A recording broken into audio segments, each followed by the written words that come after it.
The video begins in 55 AD in Cappadocia, as a group of people parade an elderly man known as Street Midas, who is later punished by stoning. When Midas gets helpless, a guy picks up a larger stone and knocks him on the head, killing the saint.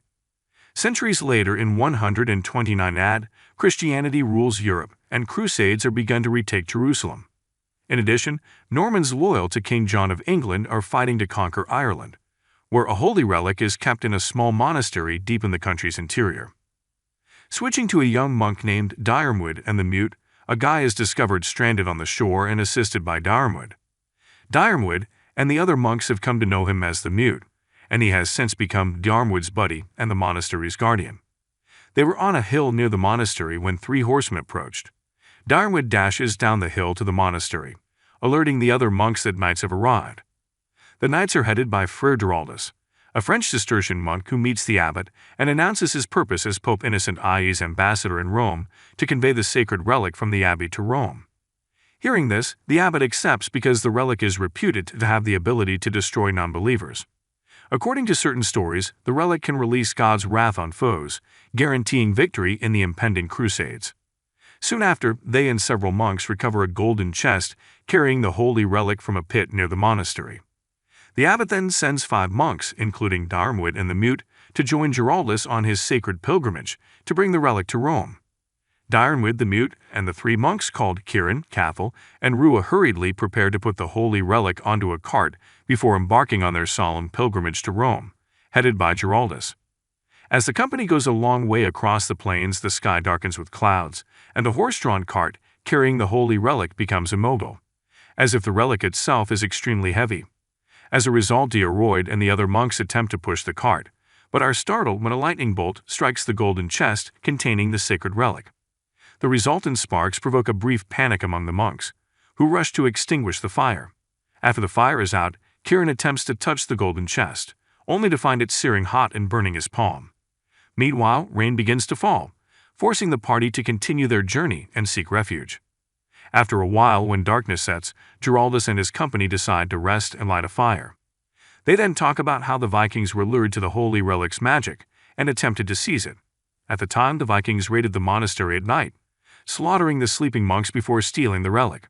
Shortly after, the remaining monks raced out of the church, where they saw an angel carrying the sacred relic. At the same moment, a massive storm formed, dragging all of the Viking ships into the water. When the storm passed, the monks discovered 3 Viking corpses, their bodies charred from touching the holy relic, which only people with pure hearts could touch. Hearing this account, Kieran examines the burn on his hand, wondering the purity of his heart, because the relic forbids him to touch it. The next morning, as Diarmuid wakes up, he notices the Mute doing something he has never seen before. He also discovers a gigantic cross tattoo on the Mute's back, which is covered with scars. As the sun rises higher, Giraldus directs the monks to continue their hallowed trek.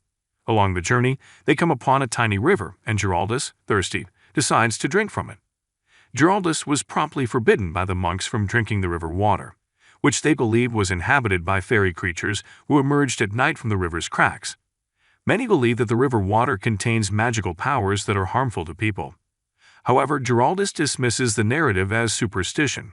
After that, without hesitation, he enters the river, prays to purify the water, and drinks from it.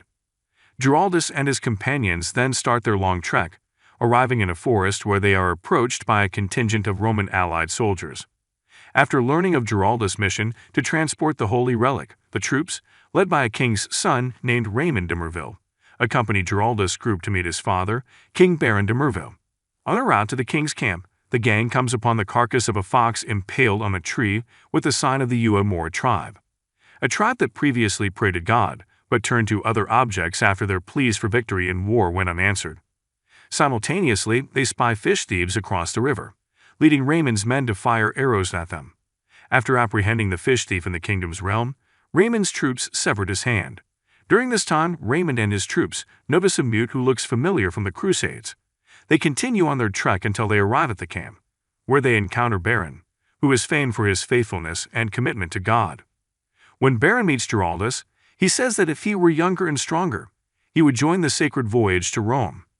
Curious about the holy artifact, Baron requests that Giraldus open the golden casket and show him the relic.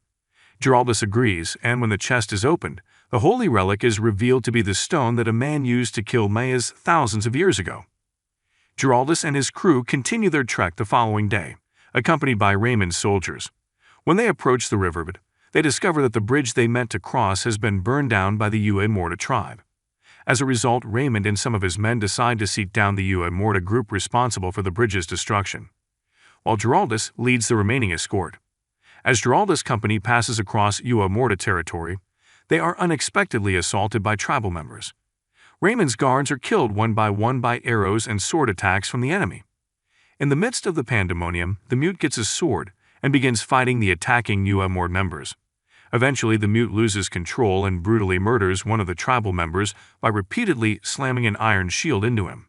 Due to the mute's furious fight, the remaining Ua Morta members begin to retreat. Unfortunately, after incapacitating Kieran and leaving him unconscious on the horse-drawn cart, one tribal member steals the cart containing the golden chest with the sacred relic. When deuro notices this, he instantly chases the cart, but the mute, still filled by wrath, ambushes him and attacks everyone in his path. As a result, deuro attempts to awaken the mute, eventually successfully ending the attack. Following the ambush, Giraldus, deuro the mute, and the remaining Cathal decide to recover the sacred artifact and free Kieran from the Ua Morta tribe. Giraldus then hands the mute a sword and asks him to assist chase down the stolen cart. Without wasting time, the four of them begin following the cart's route until the mute comes across an Ua Morta tribal member, whom he subsequently murders. Giraldus and his companions arrive to the Ua Morta tribe settlement after a long journey. Faced with an overwhelming number of adversaries, they decide to conceal and prepare to rescue Kieran and reclaim the sacred item as night falls. As night falls, Diarmid and the others creep cautiously through the darkness towards Kieran, who is tied up. When Kieran notices their presence, he tells Diarmid and the others to leave immediately since he threw away the holy stone before being ambushed and caught by the Ua Morta tribe. At that point, they hear someone approaching, causing Diarmid and the others to retreat before they can untie Kieran. Raymond and his soldiers unexpectedly arrive to meet the Ua Morta tribe's leader. During their chat, it is revealed that Raymond and the tribe have been collaborating to obtain the object brought by Giraldus' party. Raymond wants the sacred stone, but the Ua Morta tribe wants the golden chest in which the stone is stored. Unfortunately, upon examination, the golden casket is discovered to be empty. Raymond then interrogates Kieran, forcing him to reveal the location of the sacred stone.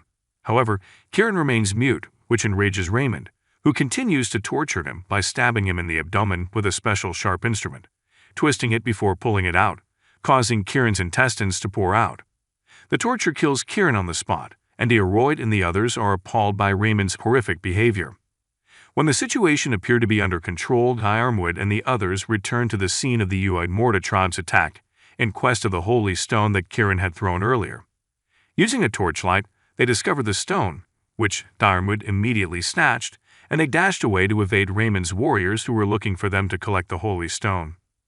The next day, when Diarmid's group rested, Cathal began to lose faith in their sacred trip, believing that he would not survive Raymond's pursuit. At the same moment, they heard trumpets from Raymond's troops, leading Diarmid and the rest to flee immediately. As they felt besieged, Diarmid and the others discovered a thick fog at the base of a hill and chose to shelter there. When Diarmid and the others arrived at the bottom of the hill, they discovered they were in an impassable swamp. They dashed to the other side of the marsh to avoid Raymond's troops, who had briefly noticed them. Raymond agitated the monks while attempting to locate them, eliciting an infuriated Giraldus' response. Because of this, Raymond's men determined Giraldus' location and fired arrows at his voice. Fortunately, Giraldus dodged the arrows and withdrew discreetly to another location for protection. In their despair, Diarmid held the holy stone and walked into the swamp, where they were saved by two men with a boat.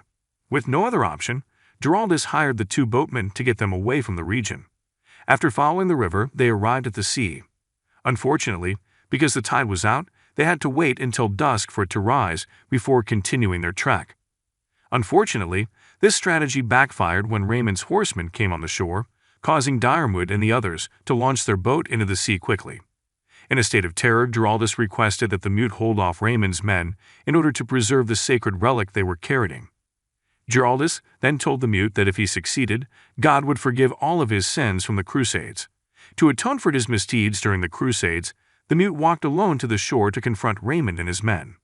Meanwhile, Geraldus and the other passengers were still attempting to push their boat into the sea when Raymond's forces fired arrows, killing one of the ferrymen. Sometime afterward, the mute began attacking Raymond's soldiers, who attempted to stop him. With his battle skills from the Crusades, the mute easily overcame Raymond's forces. Raymond saw this and approached the mute with his mace. The mace's strokes stunned the mute, allowing Raymond to stab him in the abdomen with a sharp blade. At the same time, the mute bit Raymond's neck, killing both of them. In the film's last scenes, Cathal, who had been struck by an arrow, died and fell into the sea on the boat. Geraldus also said that the holy relic they brought would only encourage more people, such as the mute, to commit acts of holy violence. As a result, he resolved to drown the holy stone, but he eventually fell and plummeted to the bottom of the water with it. Following the disaster, the surviving ferryman asked Diarmuid where they should travel, but he did not respond. The moral of the story is to never trust a silent friend. They might become a heroic warrior. Remember that holy rocks can rock your world in unexpected ways.